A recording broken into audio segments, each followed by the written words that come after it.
सानिया के पास कोई चारा नहीं था। वो तुरंत भागकर लैपटॉप लेने गई और बाहर लेकर आई। उसे डर भी लग रहा था क्योंकि लैपटॉप में उसकी कंपनी की बहुत सारी इंफॉर्मेशन थी, लेकिन अभी अमन को बचाना जरूरी था। सानिया ने लैपटॉप और पेन ड्राइव वेद को दिया तो वेद ने अमन को ऊपर खींच लिया और उसकी गर्दन पकड़कर लिफ्ट की तरफ बढ़ते हुए यशवंत से बोला, मेरा साथ देकर यह मत समझना कि तुम्हें तुम्हारी गलती की सजा नहीं मिलेगी। यशवंत घबरा गया और तभी सानिया ने चिल्लाकर कहा, वेद, ये जंग अभी खत्म नहीं हुई। वेद ने लिफ्ट के अंदर जाते हुए जवाब दिया, सानिया, जंग तो अभी शुरू हुई है और मैं हमेशा जीतने के लिए खेलता हूं। तब लिफ्ट जब बंद होने वाली थी, वेद ने अमन को धकेल कर बाहर फेंक दिया। पूरी सिक्योरिटी तो पहले ही घायल थी, जिन्हें देखकर सानिया गुस्से में बोली, इनको किस बात की सैलरी देते हैं हम? एक लड़के को हैंडल नहीं कर पाए। वो तेजी से अमन के पास भागी जो अभी भी डर से कांप रहा था। इधर बिल्डिंग से बाहर निकलते हुए वेद को अपने हाथ में दर्द हो रहा था। उसके राइट हैंड से काफी खून बह रहा था, लेकिन उसके चेहरे पर मिशन सक्सेसफुल होने की सेटिस्फैक्शन ज्यादा थी। पार्किंग में मयंक अपनी कार में वेट कर रहा था। वेद को देखकर वो तुरंत कार से बाहर आया और वेद के इंजर्ड हैंड को देखकर कहा, ब्रो, ये कैसे हुआ? चलो हॉस्पिटल चलते हैं। लेकिन वेद ने इनकार कर दिया। तब मयंक ने कंसर्न से कहा, ब्रो, आप कितने भी बड़े डॉक्टर क्यों ना हो, खुद को स्टिचेस तो नहीं लगा सकते? देखो कैसे खून बह रहा है, हॉस्पिटल चलना पड़ेगा। तभी वेद के दिमाग में एक शैतानी आइडिया आया। उसकी आंखों में एक मिस्चीवियस चमक थी। उसने मयंक से कहा, हॉस्पिटल बाद में जाएंगे, पहले यशवंत को प्रॉपर सजा देने का टाइम आ गया है। एक काम करो। क्या काम? मयंक ने क्यूरियस होकर पूछा। तब वेद ने उसके कान में कुछ कहा और फिर बोला, उसके बाद ये लैपटॉप और पेन ड्राइव कियारा तक पहुंचा देना, क्योंकि सानिया के लोग मेरा पीछा कर सकते हैं। अब जल्दी निकलो। मयंक को तो कुछ समझ नहीं आ रहा था, लेकिन फिर भी वो निकल गया। उसके जाने के बाद वेद वहां से दूसरे डायरेक्शन में निकला ताकि सानिया के लोगों को चकमा दे सके। रास्ते में वो एक क्लिनिक पहुंचा जहां डॉक्टर उसके इंजर्ड हैंड को टेम्पररी बैंडेज कर रहा था। तभी रकीम अंदर आया और उसने डॉक्टर को बेहोश कर दिया। ये देखकर वेद हैरानी से बोला, रकीम, तुम यहां क्या कर रहे हो?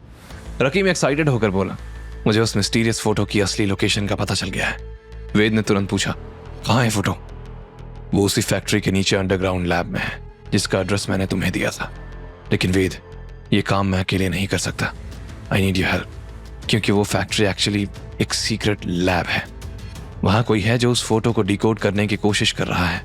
और वेद, अगर फोटो डिकोड हो गई तो इतने सालों की मेहनत सब कुछ तबाह हो जाएगा। वेद ने सख्त लहजे में कहा, तो फिर इंतजार किस बात का है? Let's go. वे दोनों कार में बैठकर उस मिस्टीरियस फैक्ट्री की तरफ निकल गए जहां शायद सारे सवालों के जवाब छुपे हुए थे। रास्ते में वेद सोच रहा था, तो सबरवाल फैमिली सिर्फ पपेट है, रियल मास्टरमाइंड कोई और है। शायद वही मिस्टीरियस मैन हो ना हो, दोनों के बीच कोई तो कनेक्शन है। और वो फोटो, उसमें क्या राज छुपा है? शाम के 7 बज रहे थे। वेद और रकीम उस मिस्टीरियस फैक्ट्री के सामने खड़े थे। फैक्ट्री काफी बड़ी थी और चारों तरफ हाई सिक्योरिटी फेंसिंग थी। वेद के राइट शोल्डर पर अभी भी बैंडेज लगी हुई थी, लेकिन उसकी आंखों में डिटर्मिनेशन साफ नजर आ रहा था। वेद ने फैक्ट्री को ध्यान से देखते हुए कहा, रकीम, मैं पिछली बार यहां आया था तो मैंने पूरा लेआउट ऑब्जर्व किया था, लेकिन कुछ चीजें अजीब लग रही हैं। कैसी अजीब? रकीम ने क्यूरियस होकर पूछा। मेन एंट्रेंस पर सिर्फ 4 गार्ड्स हैं, जबकि पहले 10 थे। और सीसीटीवी कैमरास की पोजीशन भी चेंज हो गई है, जैसे कोई हमारा इंतजार कर रहा हो। रकीम ने नर्वस होकर कहा, वेद, ये ट्रैप भी हो सकता है। एक काम करते हैं, दूसरे रूट से चलते हैं, या तुम चाहो तो वापस भी जा सकते हो। ये सवाल पूछते हुए रकीम वेद के जवाब का इंतजार कर रहा था। ऐसा लग रहा था जैसे वो वेद का टेस्ट ले रहा हो कि वेद में हिम्मत है या नहीं। वेद ने अपनी मुट्ठी भींचते हुए कहा, हो सकता है, लेकिन अब पीछे हटने का टाइम नहीं है। रकीम, बताओ, तुम्हें उस सीक्रेट रूट के बारे में कैसे पता चला? रकीम ने हिचकिचाते हुए कहा, वो मैंने रिसर्च की है। फैक्ट्री के पीछे एक ओल्ड ड्रेनेज टनल है जो सीधे बेसमेंट में जाती है। रिसर्च? वेद ने शक भरी नजरों से रकीम को देखा। रकीम ने गहरी सांस लेकर कहा, ठीक है वेद, सच ये है कि मैं इस फैक्ट्री में पहले भी आया हूं। व्हाट? वेद ने शॉक्ड होकर कहा, कब और क्यों? तुम्हारे पापा की डेथ के बाद मैं यहां इन्फिल्ट्रेशन के लिए आया था, लेकिन पकड़ा गया था। तब मुझे पता चला कि इस फैक्ट्री का ओनर धनंजय सबरवाल है। लेकिन कुछ दिनों पहले ही मुझे पता चला कि वो ट्रेटर जिसने तुम्हारे पेरेंट्स को धोखा दिया, वो अविनाश, इंडिया वापस आ गया है और यहां छुपा हुआ है। ये सुनकर वेद की आंखों में आग भड़क उठी। अविनाश, कौन है ये और कैसा धोखा दिया उसने? रकीम ने वेद की तरफ देखकर कहा, सच जानने का तुम्हें पूरा हक है वेद, लेकिन अभी ये वक्त उन बातों का नहीं। बस ये समझो तुम्हारे पापा की डेथ की वजह ये अविनाश ही था। इसने ही तुम्हारे पापा की हाइडिंग लोकेशन उनके दुश्मनों को दे दी थी।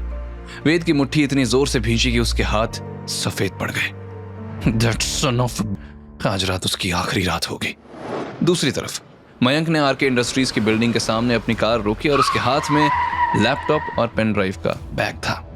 रिसेप्शन डेस्क पर जाकर वो रिसेप्शनिस्ट से बोला, एक्सक्यूज मी, मुझे कियारा रायजादा से अर्जेंट मिलना है, बहुत इंपॉर्टेंट मैटर है।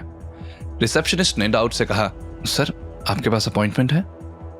मयंक ने फ्रस्ट्रेशन से कहा, देखो मुझे वेद ने भेजा है और अगर तुमने डिले किया तो जिम्मेदारी तुम्हारी होगी। रिसेप्शनिस्ट ने फोन उठाकर कियारा को इन्फॉर्म किया। कुछ देर बाद उसने कहा, मैडम ने आपको अपने केबिन में बुलाया है। मयंक लिफ्ट में जाते हुए अपने आप से बुदबुदाया, वेद भाई तुम्हारा ये प्लान समझ नहीं आ रहा, लेकिन तुमने जो कहा है वो मैं करूंगा जरूर। कियारा के केबिन में पहुंचकर मयंक ने देखा कि कियारा अपने चेयर पर बैठी हुई थी। उसके चेहरे पर परेशानी साफ नजर आ रही थी। उसके पास ही गबीना भी परेशान बैठी थी। तब मयंक अंदर आया और उसे देखकर कियारा ने पूछा, तुम्हें वेद ने भेजा है? क्यों? मयंक ने लैपटॉप और पेन ड्राइव सामने रखते हुए रूडली कहा, ये वेद ब्रो ने देने को कहा था। कियारा ने जैसे ही पेन ड्राइव देखी उसकी आंखें हैरानी से चौड़ी हो गई। ये उसकी ही पेन ड्राइव थी जिसमें कंपनी की सारी वाइन रेसिपीज थी। कियारा ने पेन ड्राइव उठाई और खुशी से फुसफुसाई, पेन ड्राइव, थैंक गॉड ये मिल गई, वरना पता नहीं क्या होता। मयंक पलट कर जाने लगा था, लेकिन अचानक कुछ सोचते हुए वो बोला, मिस कियारा, आई नो आप वेद ब्रो को वर्थलेस समझती होगी। आखिर शहर के अमीर से अमीर लड़के आपसे शादी करना चाहते हैं, लेकिन वेद ब्रो वो बहुत अच्छे इंसान है। Don't take his love for granted. ये कहकर वो तेजी से चला गया। वहीं कियारा हैरानी से बोली, लव? ये मयंक क्या कह कर गया? वेद मुझसे प्यार करता है? इम्पॉसिबल, जरूर इससे कोई मिसअंडरस्टैंडिंग हुई होगी। फिर उसने लैपटॉप और पेन ड्राइव की तरफ देखा। इतना तो वो जानती थी कि इसे वापस लाना इतना आसान नहीं रहा होगा। वेद ने यह सब कैसे किया और वो बिना बताए क्यों गया? तभी उसे सोच में देखकर गबीना बोली, कियारा अब दादी ना रही, फिर तू वेद के संग क्यों है? कि वो तन्ने बहाने लग गया से? ये क्वेश्चन कियारा को अनकंफर्टेबल कर गया, लेकिन गबीना के मन में कुछ और ही चल रहा था। ये वेद तो घना अजीब बिहेव कर रहा है ऐसे, कोई ना कोई गड़बड़ से है। तभी कियारा कंफ्यूज होकर बोली, गबीना ऐसा नहीं है तो तन्ने के सोचा से? जिंदगी भर उससे साथ रहना से? कियारा ने नाम में सर हिलाया, लेकिन कुछ कह नहीं पाई। उसके मन में अभी भी मिस्टर के की कमांडिंग प्रेजेंस, उसकी मिस्टीरियस पर्सनैलिटी घूम रही थी। और फिर उसकी आंखों के सामने वेद की झलक आई। कियारा खुद अपने आप को समझ नहीं पा रही थी। आगे की कहानी जानने के लिए देखें अगला एपिसोड सिर्फ पॉकेट एफएम के यूट्यूब चैनल पर, और के फॉर किंग के सारे एपिसोड्स को सुनने के लिए डिस्क्रिप्शन में दी लिंक से डाउनलोड करें पॉकेट एफएम ऐप।